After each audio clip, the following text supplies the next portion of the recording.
সকালটা শুরু হয়েছিল একটু অন্যরকম অনুভূতি নিয়ে। মনে হচ্ছিল আজ নিজেকে প্রকৃতির কোলে ছেড়ে দিতে হবে। আর ঠিক সেই ভাবনা থেকেই কাইয়ুম ভাই এবং আমি বগুড়া শহর থেকে বাইকে চড়ে রওনা দিলাম সারিয়াকান্দির পথে।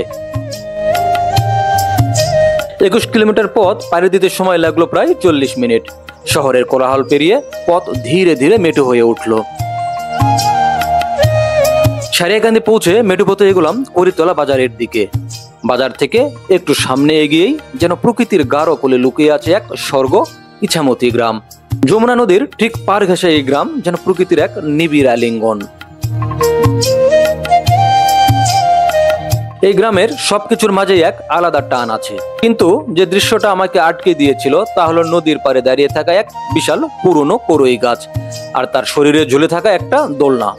সেই দোলনায় বসে আমি দুলছিলাম আর চোখের সামনে ছিল নীলাকাশ, যমুনা নদীর বিশাল ঢেউ আর বাতাসে দুলতে থাকা প্রকৃতি। মনে হচ্ছিল সময় থেমে গেছে, কেবল অনুভবই বাকি।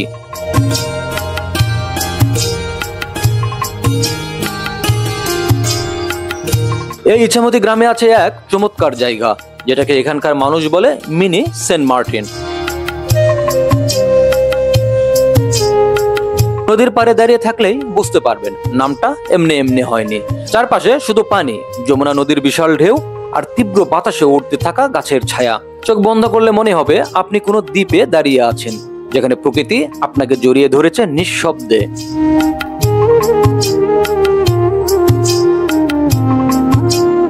প্রকৃতি কখনো কখনো আমাদের এমন এক জায়গায় নিয়ে যায় যেখানে নিজেকে নতুন করে চিনতে পারি। এই যমুনার পার, এই দোলনা, এই বাতাস সব মিলিয়ে আমার হৃদয়টাকে নাড়া দিয়েছে।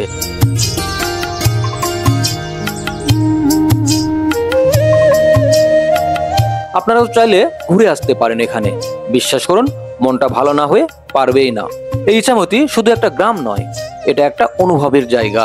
ভ্রমণ মানে শুধু দেখা নয়, ভ্রমণ মানে হৃদয় দিয়ে ছুঁয়ে দেখা।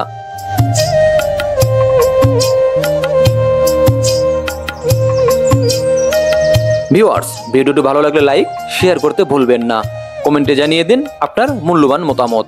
আর হ্যাঁ, এমন সুন্দর ভিডিও দেখতে ফেসবুক পেজে ফলো দিয়ে সাথেই থাকুন আর সাবস্ক্রাইব করুন মাহমুদ নোটবুকস চ্যানেলটি।